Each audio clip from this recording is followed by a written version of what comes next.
Saudações a todos, sejam bem-vindos ao Palavra Diária. Hoje nós vamos conversar sobre o livro de Levítico.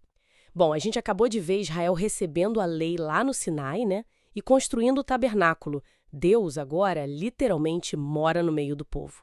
Só que isso cria uma situação, delicada, eu diria. Exatamente. Como é que um povo, que a gente sabe que é pecador, imperfeito, pode conviver com a presença de um Deus que é totalmente santo, perfeito? Pois é, essa é a pergunta central.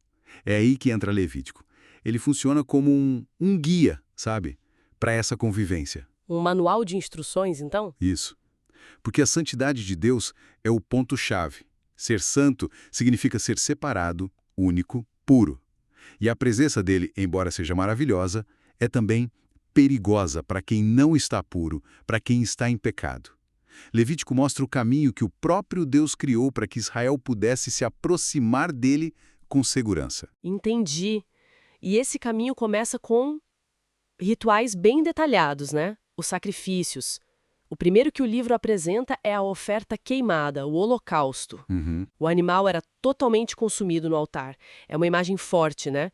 Simboliza o quê? Uma entrega total. Exato, uma devoção completa. Mas não era só isso. Tinha oferta de cereais, por exemplo, que era mais um agradecimento a Deus pela provisão, pelo alimento. Ah, sim. E a oferta pacífica. Essa era bem interessante. Era quase uma refeição de comunhão. Uma parte para Deus, uma parte para o sacerdote e outra para a pessoa que ofereceu. Celebrava a paz, a comunhão com Deus e entre as pessoas. Legal. Mas e quando a pessoa errava, pecava? Como fazia? Bom, para isso tinham duas ofertas principais. A oferta pelo pecado, para purificar e restaurar o relacionamento com Deus depois de uma falha. Certo. E a oferta pela culpa, essa era específica para quando o erro afetava outra pessoa. Além do sacrifício, exigia a restituição, reparar o dano causado ao próximo. Faz sentido. E note um detalhe importante, os animais tinham que ser sem defeito. E o sangue, aspergido no altar, era central em quase tudo. Era um lembrete constante, sabe? Primeiro, da seriedade do pecado, que leva à morte. Segundo, da justiça de Deus, mas ao mesmo tempo, da graça dele, que providenciava um substituto. O animal morria no lugar do pecador e oferecia o perdão. Uau! Depois de estabelecer esses rituais de aproximação, o livro foca em quem vai administrar tudo isso. Os sacerdotes. Arão e seus filhos são escolhidos. Sim, e a consagração deles é toda descrita. Lavagem, vestes especiais, a unção com óleo, sacrifícios específicos para eles. Mostrando que não era uma função qualquer, né? De jeito nenhum. Era uma responsabilidade enorme. Eles eram os intermediários, representavam o povo diante de Deus e traziam a palavra de Deus para o povo.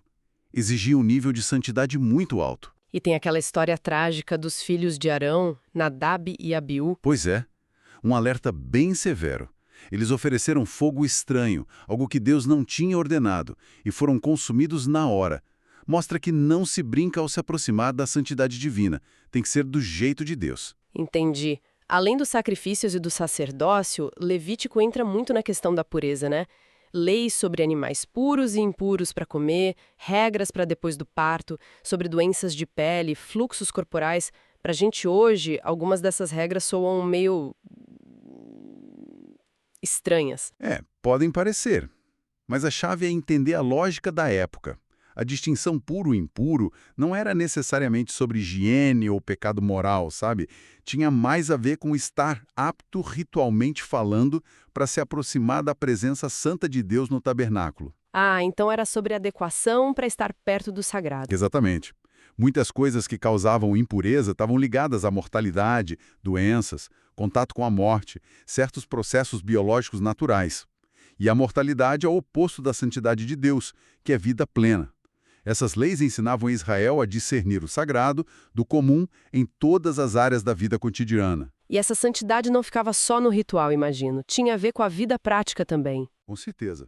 O livro está cheio de leis sobre justiça social, como tratar o pobre, o estrangeiro, leis sobre honestidade nos negócios, integridade sexual, respeito mútuo.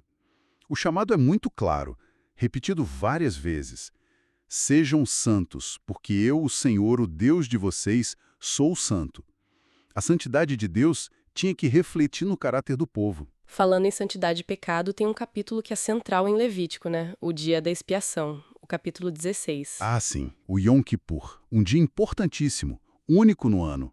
O clímax do livro, de certa forma. O que acontecia nesse dia? Era o dia em que o sumo sacerdote, e só ele, entrava no lugar mais santo do tabernáculo, o Santo dos Santos. Ele fazia expiação pelos pecados de toda a nação. O ritual envolvia 2 bodes. Os famosos bodes, né? Isso. Um era sacrificado e o sangue dele purificava o santuário, manchado pelos pecados do povo durante o ano. No outro bode, o chamado bode expiatório, o sumo sacerdote confessava todos os pecados de Israel, colocava as mãos sobre ele e o bode era enviado para o deserto. Levando os pecados embora. Simbolicamente, sim. Era uma imagem muito poderosa da remoção dos pecados, para longe da presença de Deus e da comunidade. Perdão e purificação nacional. Que forte! E Levítico também organiza o calendário de Israel com as festas anuais, né? Páscoa, pães asmos, primícias, Pentecostes, trombetas, tabernáculos. Exato. Cada festa tinha um propósito. Relembrar a história da redenção de Israel, a libertação do Egito, a provisão no deserto, a colheita. Mantinham a memória da ação de Deus viva no meio do povo. E além das festas, tem leis bem sociais, como o ano sabático e o ano do jubileu. Sim, o descanso da terra a cada 7 anos e a cada 50 anos, jubileu, era um reset social. Escravos eram libertos, dívidas perdoadas e a terra voltava para os seus clãs originais. Reforçava que Deus era o verdadeiro dono da terra e promovia a justiça. E, para fechar, o corpo principal do livro vem as bênçãos e maldições. Isso. As consequências da aliança. Obediência traria bênçãos, prosperidade e segurança. Mas a desobediência traria juízos severos. Era um chamado à fidelidade. E o último capítulo fala sobre votos. Sobre como dedicar pessoas, bens, animais ao Senhor de forma voluntária. E também sobre o dízimo, reconhecendo que a 10ª parte de tudo pertence a Ele, para sustentar o culto e os levitas, e também cuidar dos necessitados. E assim conhecemos o livro de Levítico, muito interessante. Convidamos, se inscreva no canal, compartilhe essa mensagem e vamos firmes na leitura bíblica. Deus abençoe grandemente a todos.